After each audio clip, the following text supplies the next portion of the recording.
She's delighted to join the cast of Tell It tonight. For the first time, please welcome Peggy Mannix! Summer was just hitting its stride at the end of June 1979 in East Quogue, New York, a charming hamlet on the eastern end of Long Island. I'd been married less than a year to Johnny, the love of my life. We were your classic New York couple of the 1970s, an actress and a former Wall Street suit turned cab driver chef. Johnny was returning for the summer to chef at a fabulous restaurant in town, and I had just wrapped 3 great weeks on a feature film, so I grabbed a one-way ticket to visit him and my family. Our days were filled with early morning bike rides to the beach, picnics on the canal, and late-night adventures, stealing away to make love in the dunes or in a dark, empty boat under the stars. We were madly in love, and life was loose and free. On busy nights at the restaurant, I'd fill in as the hostess. My old friend Dan Lanning was head chef and piano man extraordinaire. Throughout the night, I'd hop on the big baby grand in the main dining room and belt out a few show tunes. On this particular Saturday night, I was fashionably decked out in my suit of armor of the day. White polyester bell-bottoms with matching white polyester blouse, topped off with a burgundy polyester fitted jacket. I was 100% polyester.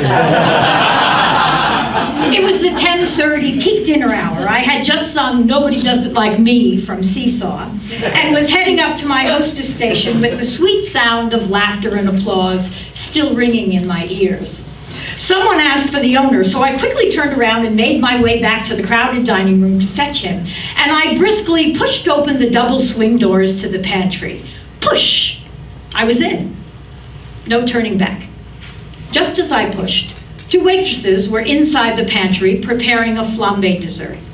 One dessert was already lit, and as they attempted to pour the flame on the second dessert, the first flame jumped into the flambé bottle, propelling it like a rocket into the middle of the tiny pantry.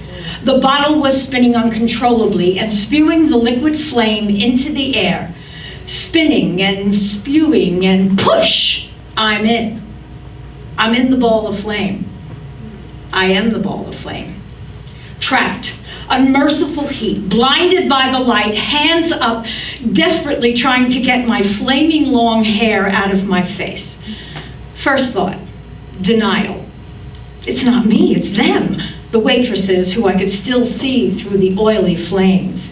Second thought, not quite a thought, but really a feeling. I felt something, saw something in the distance beyond the flame. It was a woman. She was still and beautiful. She didn't say anything. She didn't do anything. She was just there for me. And an astonishing feeling of peace and surrender washed over me, and I knew I was going to die. And it was okay. And then just as quickly, it wasn't. It wasn't okay. Third thought, I gotta get the fuck out of this furnace because it really, really hurts a lot and it's gonna kill me. My nearest exit was right back into the dining room. Remember where I had just sang Nobody Does It Like Me? My polyester ensemble is now fully engulfed and I am on fire from the top of my head to my knees. And I push those pantry doors and I plow right back into the dining room.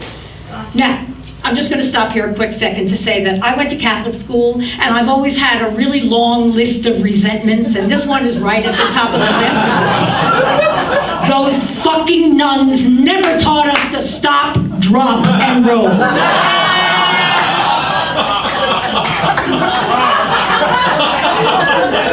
So, I'm not stopping, dropping, or rolling.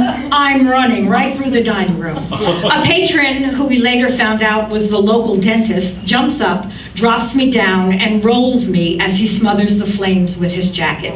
Apparently, he didn't have the nuns. I'm lying there in the middle of the very crowded dining room, very awake and hyper-aware, and literally feeling my flesh burning.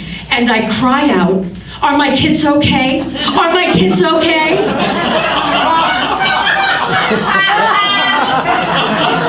I mean, it's not like I was a showgirl or my tits. And so did my new husband.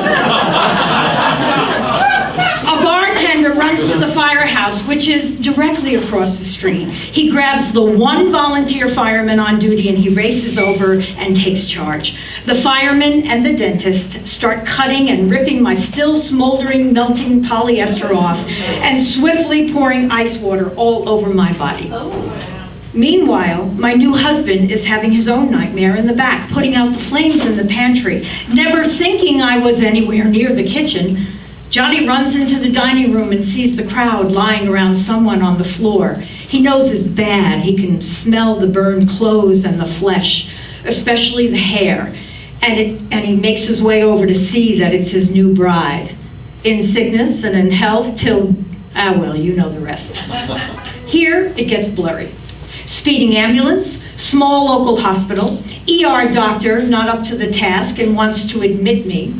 A salty, seasoned nurse in the cubicle waits for the doctor to leave and she looks right at John and says, "Oh, she doesn't want to go?" I'm confused. Johnny's not. He moves closer to her and anxiously whispers, "Where?" She's quick and specific. Nassau County Burn Unit. He runs for the payphone. She moves to me and whispers, "We're going to get you out of here to the best burn unit on the island." That night, I had a host of angels watching over me. The spirit woman in the pantry, the dentist, the fireman, my very own nurse, Jackie, and Johnny. My Johnny, my love, who's always been listening. Early next morning, I'm helicoptered to the burn unit. The fancy name for burn treatment is called hydrotherapy debridement. They lower you on a gurney into an industrial-sized vat of water and they deeply scrub your burns to remove all the dead flesh. They tie you down. They don't knock you out with some fabulous Percocet or morphine.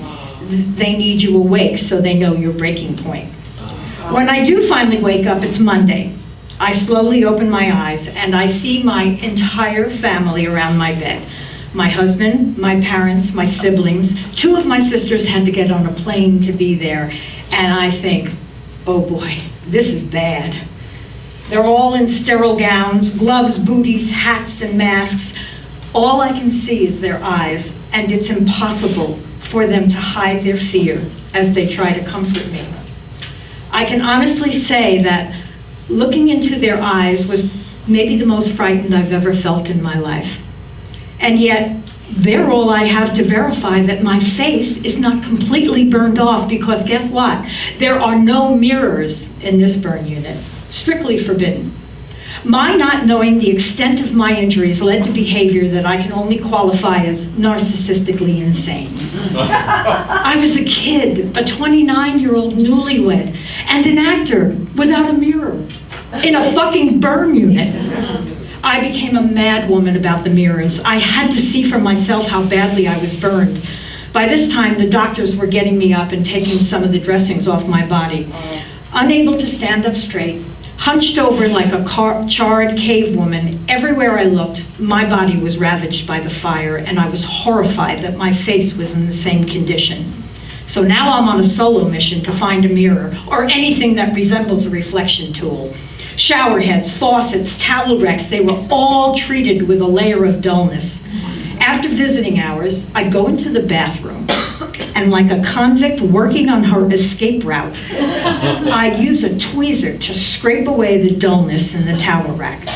I would do a little bit every night, cover it up with the towels so the nurses wouldn't see. And I was finally able to get a very small area of reflection, and I was able to inspect my face. It took me a few days. My husband and family had been insisting that my face was healing, and I slowly started to believe them. I spent 4 weeks in the burn unit with daily doses of treatment.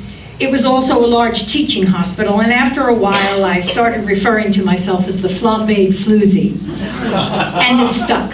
All of the young residents started to call me that as they made their morning rounds. I hid behind my humor in order to bear the humiliation of exposing my grotesque body to a group of mostly young men my age. But the one young man who really counted never flinched. Johnny was with me every minute of every day. That first week, still frantic and fearful, I asked him to retrieve my childhood Bible from my family home. He brought it to my bedside, but he kept clutching it really tightly as he stood there and said, "Hey, Peg, you're still going to be fun after this, aren't you?" I've always loved a man who can make me laugh. We sued the parent company of the flambe maker. It took years for us to finally settle out of court, but no money could ever repay us for what we went through. But the settlement enabled us to buy a home for our beautiful growing family, and Johnny started his own successful business.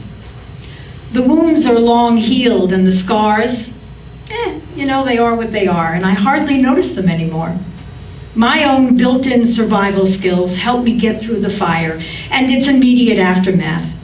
But without my husband's unconditional love and his unwavering lust for me all these 38 years, I could not, would not, be able to feel as whole and as beautiful as I do today.